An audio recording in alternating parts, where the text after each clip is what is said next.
First of all, on my side, thank you very much for joining the session today.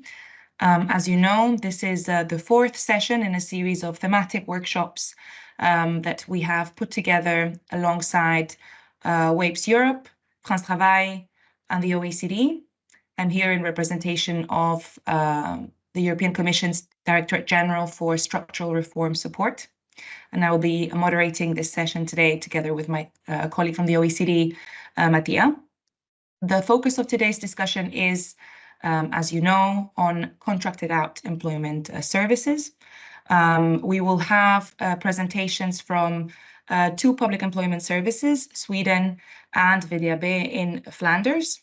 And they will be guiding us through the decision-making process in recent years, recent experiences in implementing public-private partnerships for the provision of employment services, with a special attention to different considerations, including the selection criteria for providers, how to select the specific target groups for these programs, who might we direct these interventions to, how to create the appropriate, let's say, environment and incentive structure for these schemes to avoid issues such as cream skimming. So this idea that whereby a company might choose to serve only high value or low cost customers, so to speak, and other issues pertaining to quality control, monitoring, and accountability.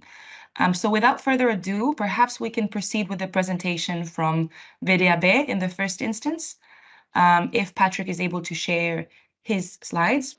Okay, in first slides, some small figures on the Flemish market.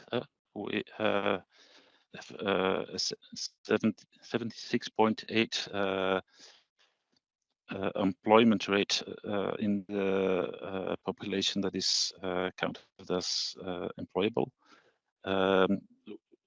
aiming for 80%. 2.4 job seekers, which is quite low and quite stable. So we have a quite stable labor market scarcity, and we have 20.8% of professionally inactive citizens that are in the age range of the employable people. So on top of that, we have an aging workforce. For every 10 people leaving the labor market, there are only 8 new ones coming in. So quite some challenges. The ambitions of VDAB is to have a career perspective and career ownership for every citizen. So we stepped away a bit from the unemployed towards the broader market because of the high percentage of inactive citizens that we have. We also have a decreasing number of this age group of active employable people. So we're really getting scarce on the market. And then next to that, we are working on talent. So we are looking for talents and developing talents and giving every employer a perspective on this talent. And the tools we have is, as in many countries, digital first on a 24/7 base availability. And then we have the human digital, which means that we are supported by digital providing services, like there are online courses and professional trainings. And then we have the face-to-face service delivery for those who have a wider distinction to the market and that needs more personal support. We have quite some job centers and competence centers spread all over the country. And we work since 2005 with the tenders on partnerships with very various kinds of delivery of services. Next slide gives you a view on the spread of the contact points we have, partners not included, of course. We have both competence centers as offices where unemployed can come and visit us. Yeah, next slide.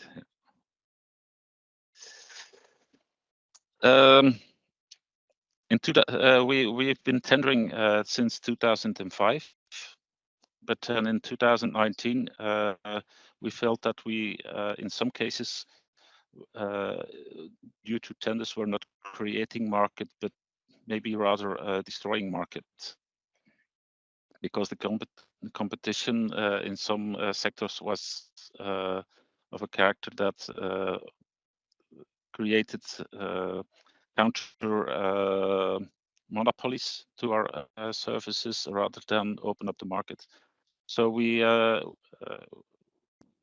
had the idea of asking the market and our own organization, which counts like 4,500 personnel, to have a review on what is needed to get better partnerships and better service for our clients. Out of this survey, we extracted 10 action points for operational improvement of the partnerships, and 10 action points for internal organization actions to improve our approach to the market. Out of these 10 internal points, we derived a process to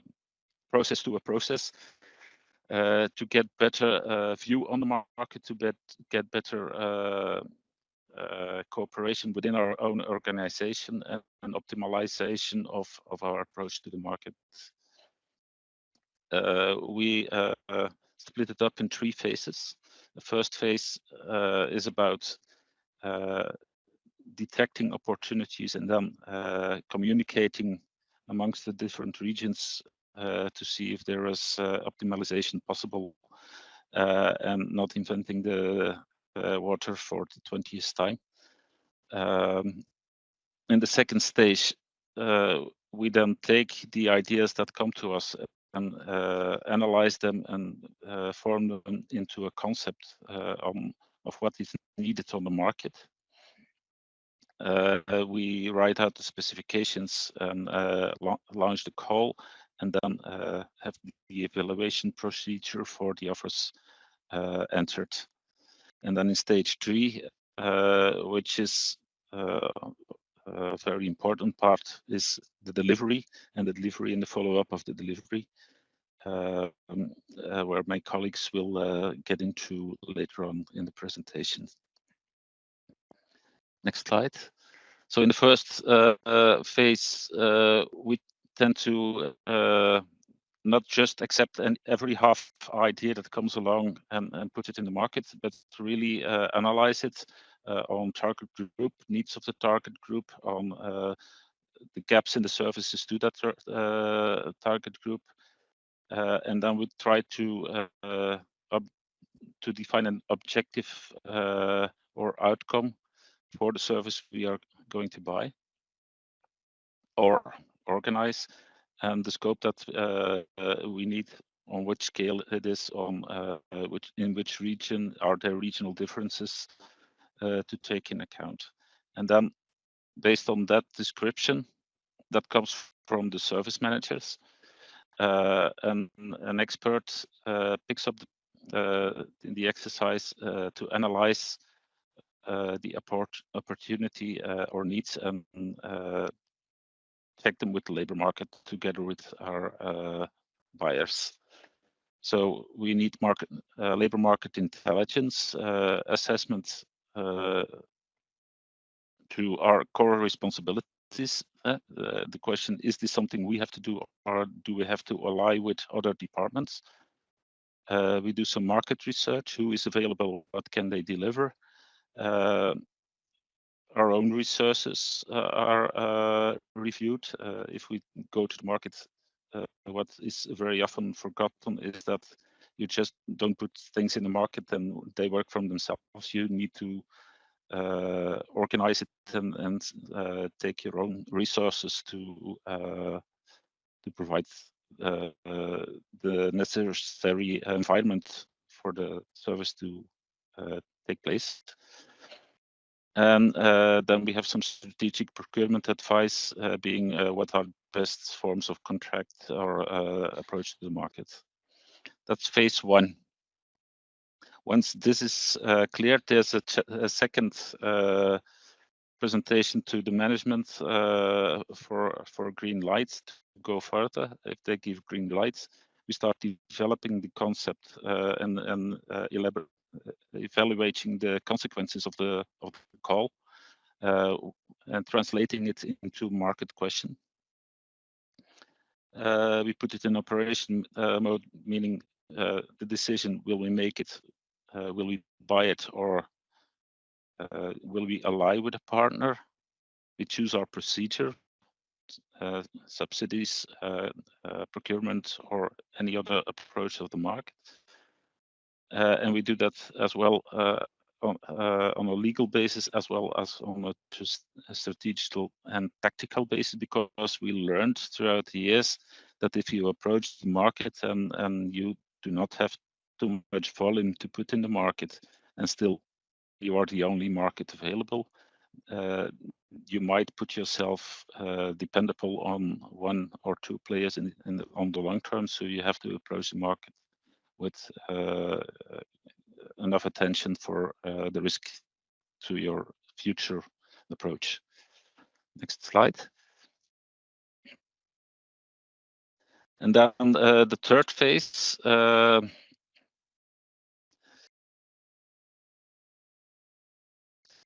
we have the choice between public contracts and subsidies. Mainly, there are some other possibilities too, but that are the main streams.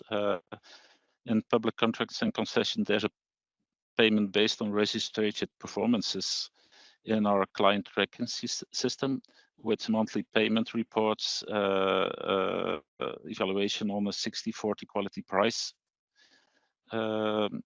measurements, and then for the operation itself, we tend to put focus on coaching and quality of the results, where possible payments on results. That's not always a good idea, but if it is, we don't hesitate to use that. And mostly it's also 60/40, 60% incentive, 40% result payments, but it might differ on the project. And there's always some form of compliancy checks. The coaching and the compliancy checks is something that is probably recognizable for the most of you as an internal conflict. Coaching is still being the master ticking on the hands if things go wrong. But we tend to choose coaching above formal compliancy checks, but the compliancy checks also are needed, for example, for European social funds or other subventions that we get in for the projects we provide. For subsidies, we are paying on proven costs, and we are now trying to transform that into standard cost options based on our experiences in some projects. We can predict what a certain product or service might cost, and so we work with standard costs, which saves us a lot of timing and controlling. But of course, the first exercise must be to have a good view on the real cost. So mostly we start with real cost evaluation and then transform into standard costs to save time and administration.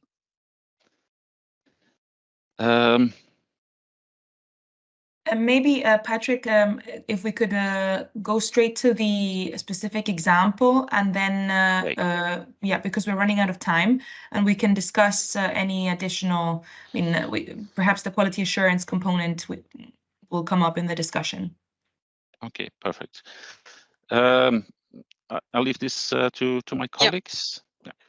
Yeah. Okay, so we started with an experiment in the region of Antwerp in Flanders, where we transitioned from the more traditional projects we did to a voucher concept, meaning that we decide which kind of guidance the unemployed customers need, and they get to choose which partner they want to get this guidance from. The experiment was evaluated by the University of Hasselt, and the findings were that there were a few positive points that came out of it and a few negatives. The main positive points were that clients, customers, and coaches found the fact that they were able to choose who they would get guidance from. They found that very motivating. We also found that just giving the customers the assignment to choose a partner was stimulating. So many of them found a job before they even started with the guidance process. Partners themselves felt they could diversify more easily and work more to measure of the customers. And also there were more partners who were able to participate because also smaller partners get a chance to participate in the project. Some of the more negative points we found were that some customer profiles found it challenging to make a choice of partner. We also found that there was an extra workload for VDIB employees in the process because they had to spend more time assisting customers in making the choice, and this is not always supported by the necessary IT developments. And also for partners, there were extra risks in recruitment because as opposed to normal tenders, there are no guaranteed number of customers we were sending to these partners. It was all based on what the customer chooses, so it's harder for the partners to make sure they have the necessary coaches employed to deal with the numbers that were coming to them. Next slide. Then after the experiment, the voucher concept was rolled out over the entire Flemish region. We started in October 2023.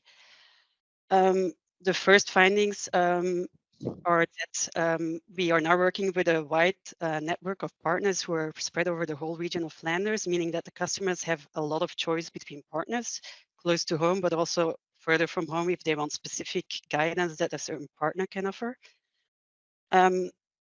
We also introduced certain profiling services for specific target audience, for example, audiences. So for example, for higher educated customers, older customers, customers coming back after the burnout. And so certain partners can offer more tailored programs to these specific target groups. Partners still feel that they can diversify more easily, and we still feel that more partners can participate and smaller partners are getting a chance. One thing we found from the experiment was that some profiles found it harder to make a choice.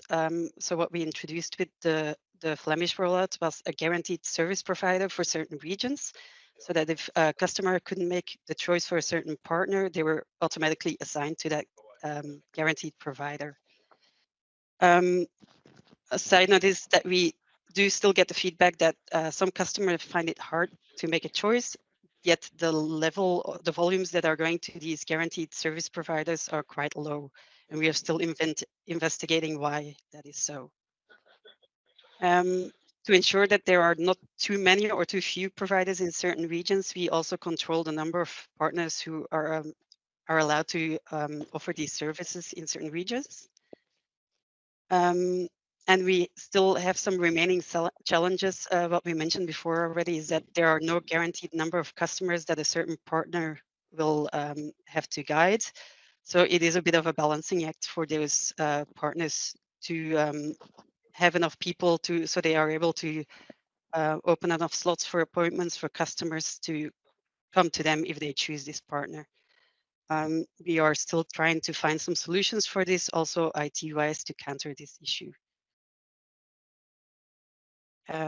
Okay, and I think that was the end of the presentation. So I don't know if there's any questions.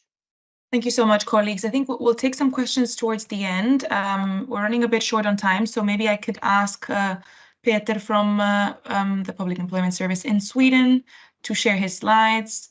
Alternatively, I can also do the same for him. You can please put Yes. up the slides. It's faster, Okay. I think. Yeah. No problem. But the sound is okay, but no picture. Yes, the sound is okay. Yes, yes, indeed. Yeah, okay. Good. And my name is Petter Karolsson. And just see if you can put up the first slide in a second. Yeah. Yep. And I'm head of procurement of labor market services in Sweden. And we have those external providers helping us to fulfill our goals at PES Sweden as one of our tools. So you can take the next picture.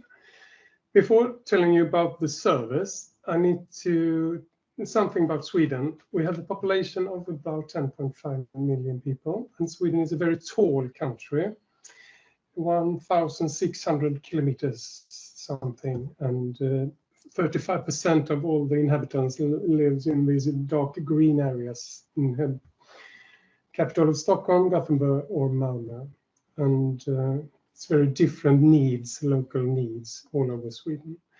We have about 350 service offices ourselves, some with other authorities, immigration service or financial service and so on. But yes, you can take the next slide.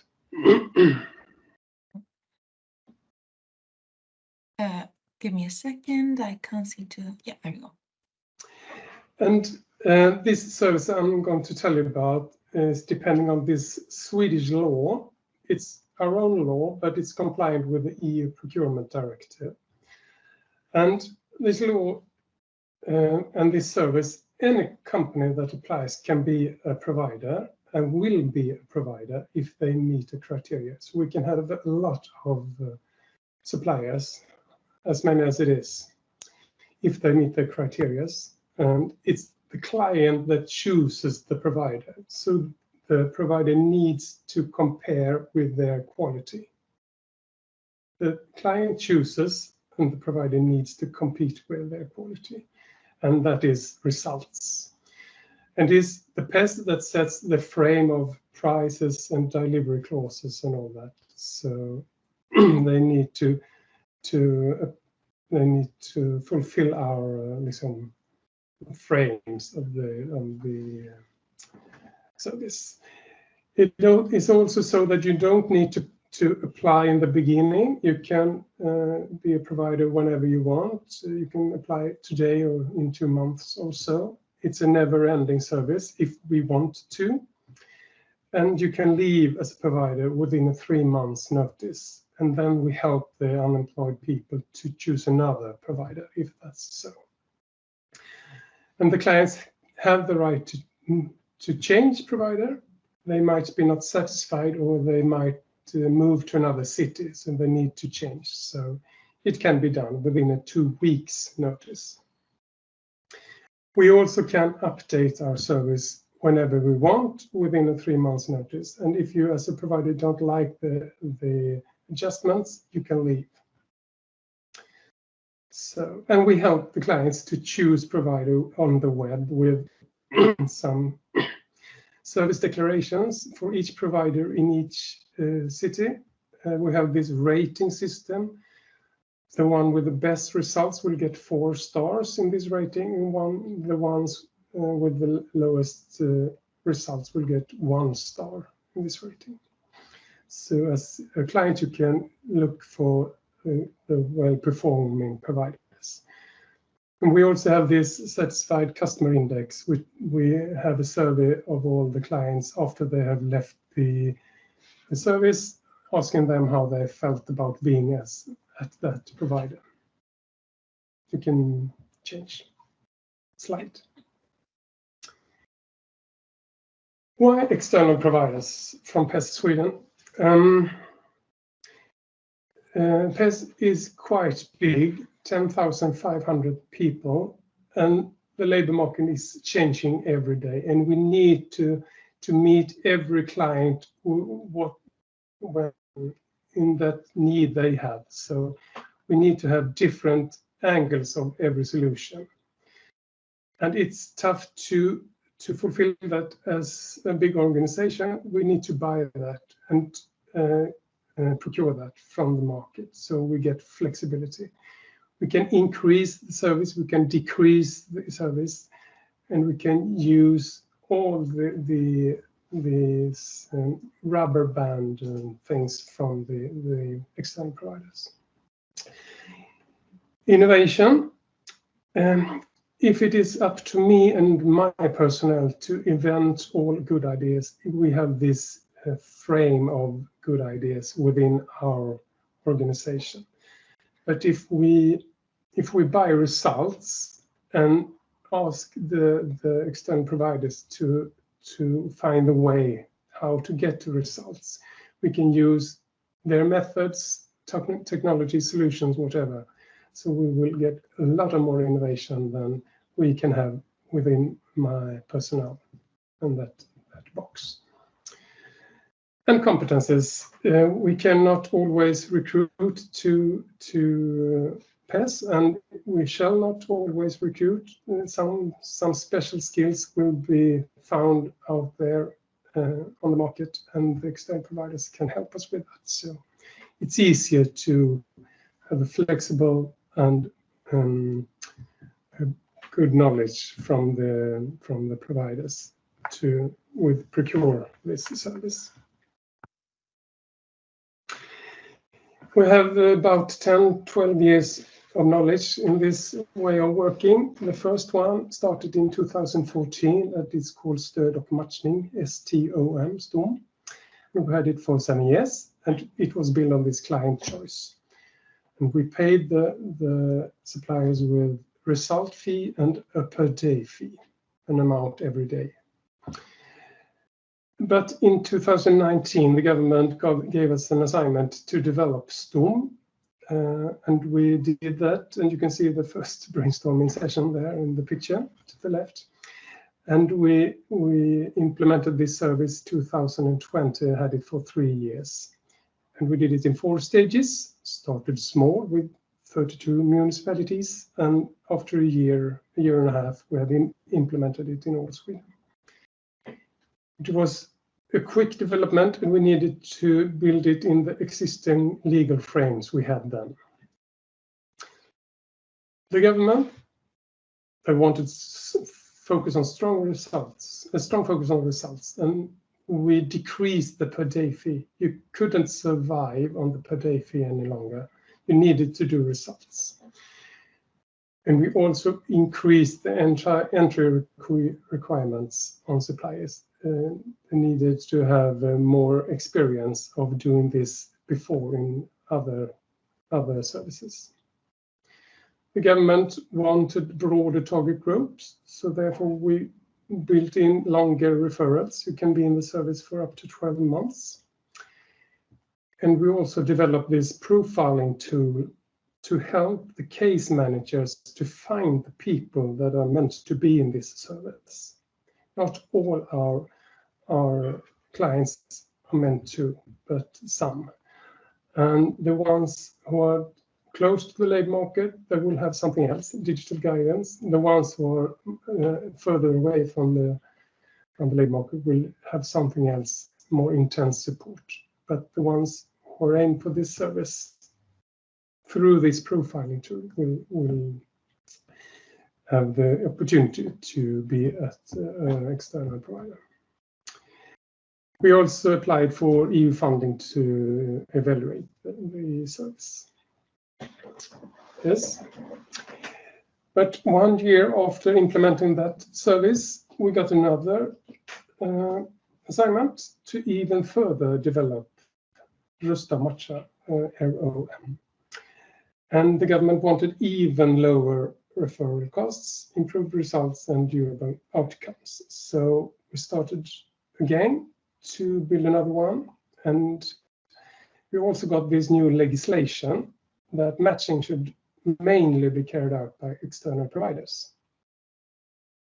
mainly be carried out by external providers, and only in exceptional cases, PES can do it themselves.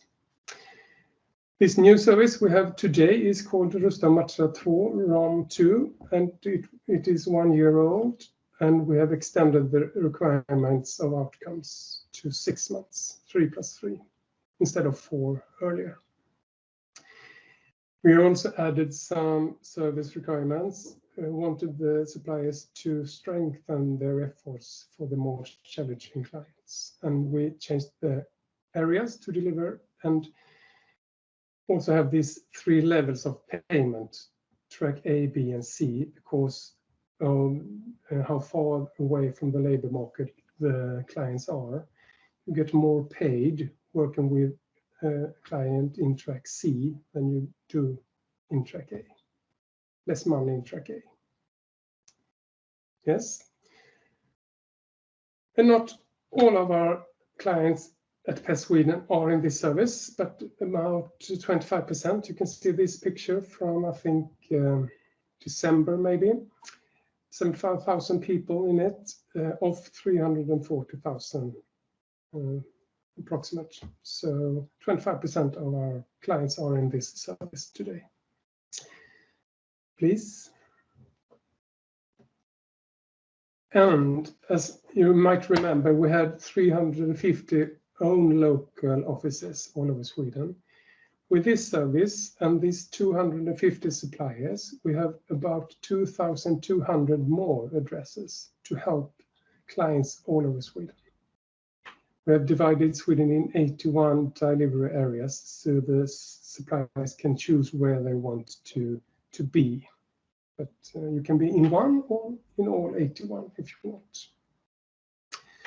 And almost half of all of the clients in this service are with 30 providers. So we have some big ones, big suppliers, and a lot of small ones, local suppliers. Please listen. Some challenges, of course. This Swedish LOV system, of course, it leads to many suppliers. It's increasing 250 and increasing. Hopefully, after 1 year, the next year it will decrease because some will notice that they cannot survive. So we will have fewer suppliers, hopefully. But a big number impacts the market shares, of course. It also attracts non-skilled suppliers or even criminal suppliers. So we need to address those 2 things as well in the follow-ups. As they told us from the Netherlands, we need IT systems that are supportive. The suppliers have their IT systems, we have ours, and we need to meet somewhere. And we need to connect with all the information towards each other, and we have this GDPR and all sorts. So we need to have a supportive IT system. We also need to avoid parking and cream skimming. We need the suppliers to work with the person in track C as well as in track A and B. And for that, we need to balance the result fee, different result fees, so it's attractive to work with track C as well. We also have our own internal administration, of course, and it needs some logistics. And we have divided Sweden in 81 spots, different local areas, and some are not attractive to be in. In the rural northern Sweden, it's not that many people who needs this service. So we have about 150 unemployed people that have not the external supplier near to their homes. And then the new legislation I told you about, PES can do the work themselves in those cases. Yes, please. Patrick, maybe in order to save 5 minutes, sorry, Patrick, Peter, in order to save 5 minutes for the final discussion, and in case participants have questions, we could wrap it up here and open up the floor briefly. to some questions. Absolutely. Okay, thank you, Lisa. I can take this. Maybe there are a couple of questions in the chat here. So first of all, thank you both to all the presenters for this very interesting presentation. Maybe we can start one of the questions in the chat relates to quality and measurement of results. And I should say, so this is an interesting question. I think this comes from Australia, actually, which used to have a star rating system to rate providers. I think the Swedish model is based on this, although the Australians, interestingly, have since gotten rid of this. So maybe to Peter, could you talk a little bit maybe about the quality measurement and what goes in this? And then to Patrick also, if you have thoughts on this, and especially maybe in the case of Flanders, if you have thoughts on subjective feedback. So what are job seekers, how do you collect this type of feedback on providers? So maybe Peter, you can start. Shall I start? Yes, Mattia. We pay by results. It's the biggest incentive for the external providers, but we have put up some things they need to do every week and every month to have some quality in their delivery. And they need to meet the clients every week, every other week in person and every other week in digital. So they need to have evaluation of how it's going every week. And they also need to have different workshops every week with the clients. So, and the external providers need to every month write a paper of the performances from each client, so we know how far they have become this month. So some meetings, digital or physical, and this description from a paper once a month into the PES. I think, Peter, the question was also along the lines of what is your measure of success, right? I mean, what do you consider? I mean, when determining. Okay. Yeah.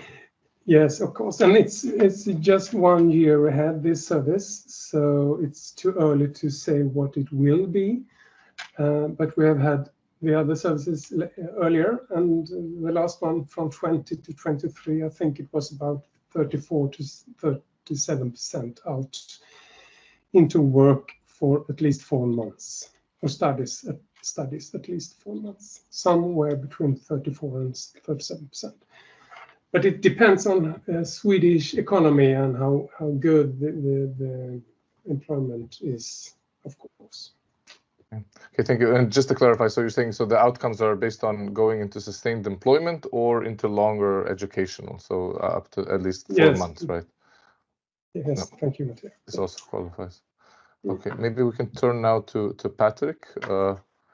Could talk a little bit about also, the subjective measures that, or do you have mechanisms to take this into account, or what role does this play? And what are the outcomes more broadly that you track or pay for?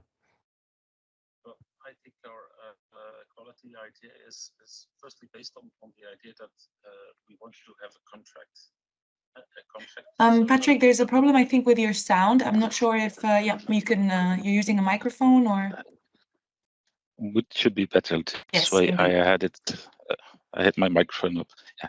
So our quality system actually starts from the idea that we have a partnership, and the partnership is sort of an affiliate, and they are responsible for their own quality. So we have written down some quality guidelines in our contract that they should follow, and that we measure their production on. Then secondly, the results are measured on work within a period of 8 months, they counting 88 days. It's based on an analysis of former projects where we said what is a viable standard for durable employment. And so when that works 88 days in this period, most of the time is launched for a longer period of employment. So on the issue of reviews, we are still working on that because of two reasons.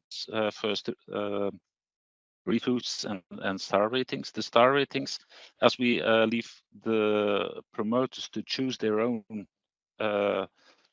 public, we have two prices for the moment based on the distance to the labor market. So those who are further from the labor market, we pay more, and the partner can choose which profiles he wants to work. And so it's a star rating should take in account the distance to the market of the clients and make a difference in those ratings. So we're still working on how to put that sharp enough. But then secondly, the evaluation of the clients, we learned from the experiments that the reasons for choosing are very often more stomach-based and more practical-based than reasons. So a star rating is good for public opinion, but for the clients itself, it's hardly ever a reason for choice. It's the contents of the service provided. It's the trust they have in an organization. It's the proximity of the location they have to go to that are very defining on what clients choose. And so we are looking into a review system where they can where we can extract adjectives on how the service is perceived by the clients without opening it up to open comments that very quickly lead to scolding and trash on the internet. So that's something we want to avoid, and we have this idea we're working on. It's still very premature on a tool called Hello Customer, where clients get a one-time question on their experience, and they have to say, I'm content or not content. That would be the star rating system. And we'll have to look how to measure them in order to get a balanced evaluation depending on the distance from the market. And then they get to get free comments, and from the free comments, artificial intelligence picks out the most common adjectives that are used, positive and negative, and that would give very interesting input to other customers on, is this a provider that suits me or suits me not? Knowing, of course, that in some cases computers don't know sarcasm and cynicism, but on the whole, it is a reasonable margin that can be accepted if we monitor it. If there's not too much bias in sarcasm and cynicism, then it might be something we want to use. But it's still very premature. We're still working on that. But as I said, as they are affiliate and they have their own standards on their own follow-up on procedures, and we very much evaluate process on procedures. Then when there is no result for a partner, we can ask them, is it because your procedures are not okay, or because your procedures are not followed? And that's a different approach, and that's where the coaching comes in. And we try to work together to make it better, because we want to make it better for the client. We don't want to make it better for the provider so he feels better, but we want to make it better for the client that goes to the provider. And that's a bit very condensed our approach to the quality. Thank you so much, Patrick. There's a question in the chat from Ireland, which refers to well, one of the main challenges that was brought up in your presentation precisely. I mean, this idea that, I mean, how do you attract quality providers when they don't have, you are not promising them, or you're not guaranteeing that they will have a certain share of the market, right? So then how do you create the right incentives?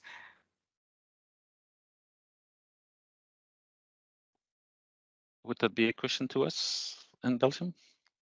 To both, I Indeed, suppose. although I think obviously also Sweden could jump in after if they have something to say. The fact that we work with a concession and we clearly put it in the market.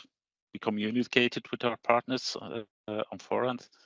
The concession guarantees that there's an open enough market, but not that open that the risks are divided over, let's say, 100 or 200 partners. We limit the number of partners, and we can play with the number of partners that we allow to enter the market.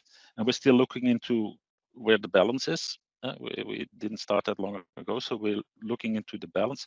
We're also looking into how to connect locations to that concession. So we have no white spots at the moment, but when market evaluates and evolves, we might get some white spots. But by linking the weaker locations to some more concentrated locations in the concession, we can guarantee a total coverage. And on the other side, it's also a guarantee for partners that there is enough volume in the regions that they are active. If I shall join in Sweden we pay for results. So, and we have made a service that you cannot survive if you doesn't do results. So the best one will survive in some way. And it doesn't matter if we have a lot of suppliers, it doesn't matter. The ones who deliver will be in this service, we hope. We are looking up how to get rid of the ones who have the lowest results, but over time we think that the way we use information over the web and the way the clients chooses the supplier, the strongest will survive over time. Thank you. Thank you. I think there was a pending question, I believe, from Australia, aimed at or addressed to Sweden. And the question is, what would happen if a job seeker who has been in service or in a placement for a 12-month period still has not integrated the labor market? Yeah, of course. And if they have had their 12 months, they will not have 12 more. So they will have some other service in some way, and they need more intense support. So if we have other service we buy or do ourselves, but you should not do more time in this service. So more intense support in some way.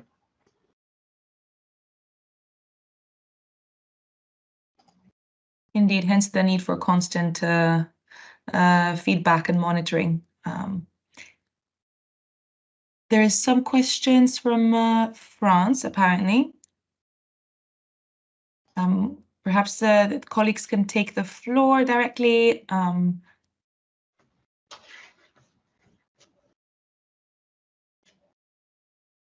Yes, I don't know if Sandrine could take the floor. Sandrine asked two questions in the Q&A section. One for Sweden. What are the criteria to be made as a provider, please, in Sweden? And for VDAB, could you give concrete examples on related results of contracting? Who for, on what services? Thierry, can you please tell the question again? Yes. For Sweden? Yes, please.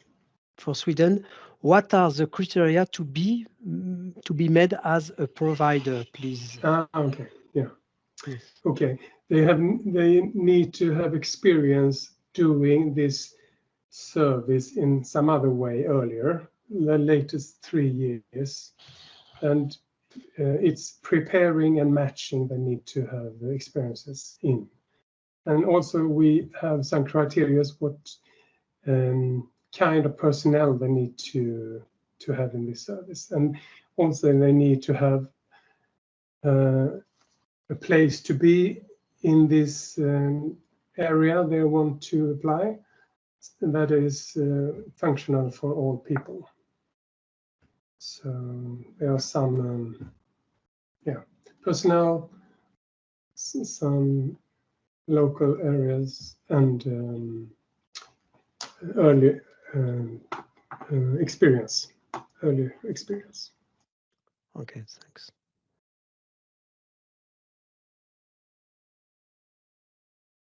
Great. So we have, I'm conscious that we have already exceeded the time that we had allocated for this this workshop.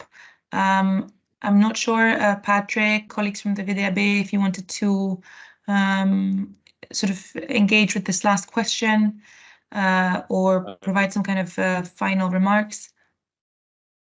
In short, maybe on the question, we have a very wide range of services that we buy in, and we've got professional training, we've got personality training, we've got guidance. The voucher system is mainly on guidance and mediation.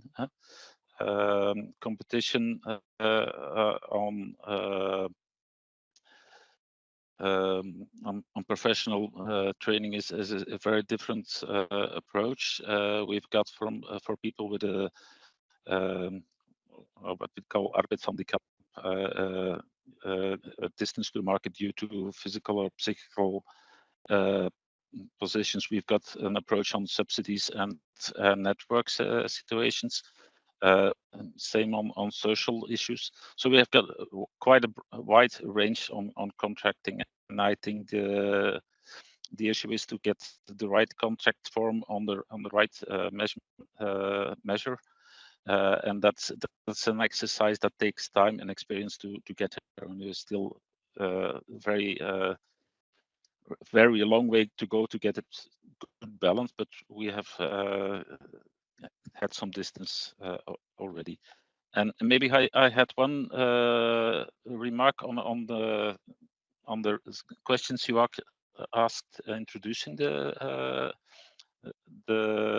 this afternoon.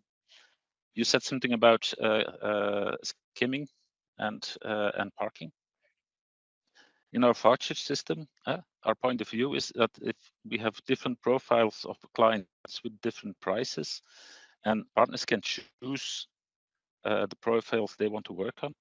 And in that case, our reasoning was that skimming might not be such a problem, because if a partner is very good positioned in skimming off the better profiles from the market, another one is very good in guiding the more difficult profiles, then maybe the skimming off is cheaper for us, cheaper for the public, as long as the price is right. So it's a different view on skimming being a problem. Maybe it's an opportunity if we take it into consideration. Indeed, that's an interesting perspective. I mean, if you're selecting on the basis of expertise and methodology, etc., I mean, there is a way, let's say, to circumvent this, potential, let's say, bias towards the easier to integrate clients. Also, if you are already targeting, let's say, you are already, let's say, limiting this service to a certain target group. So you limit, let's say, let's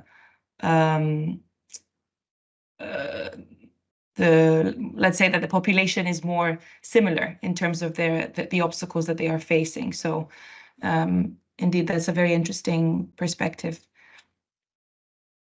So I think, I mean, there's been quite a lot of interesting discussions.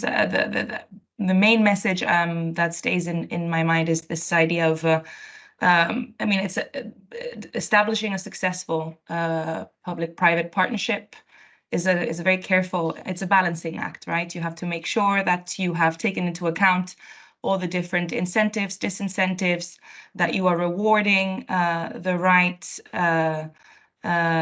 let's say, behaviors, that you have taken into account a multitude of measures of success, more tangible and directly easier to observe, such as, how quickly do you find a job post-intervention, but also the perceived experience of the service, which is a bit more, obviously it's a subjective indicator that you should also capture, and that needs to be, you can only get this information by directly engaging with the client themselves.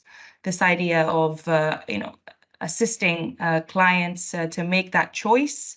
And it's very interesting what colleagues from the WAPES have implemented within these jurisdictions, where, if I understand correctly, if the client struggles to make a choice, there's a guaranteed provider in that area. So this is a very interesting concept, I would say, which can assist and can guarantee, let's say, a minimum coverage as well within this very fragmented market. So it's a very interesting idea.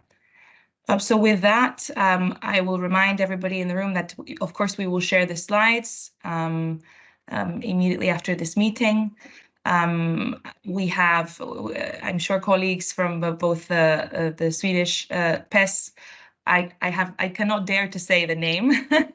I don't think I would pronounce it right, but and WAPES are happy to, or would be happy to, engage with any pending questions that might come after this meeting. And for the rest, we keep in touch. We have one remaining session as part of this thematic workshop series coming up within a month or so, and we hope to see you all there. And the focus of this remaining workshop will be a bit broader, looking towards the future, on how can PES position themselves and sort of provide assistance within the broad mega trends that we are observing, right? Demographic challenges, digitalization, the green transition, etc. So with that, I think we can close it here. Thank you all for staying beyond the initial time allocation and for bearing with the few technical mishaps. And I hope you found this engaging today.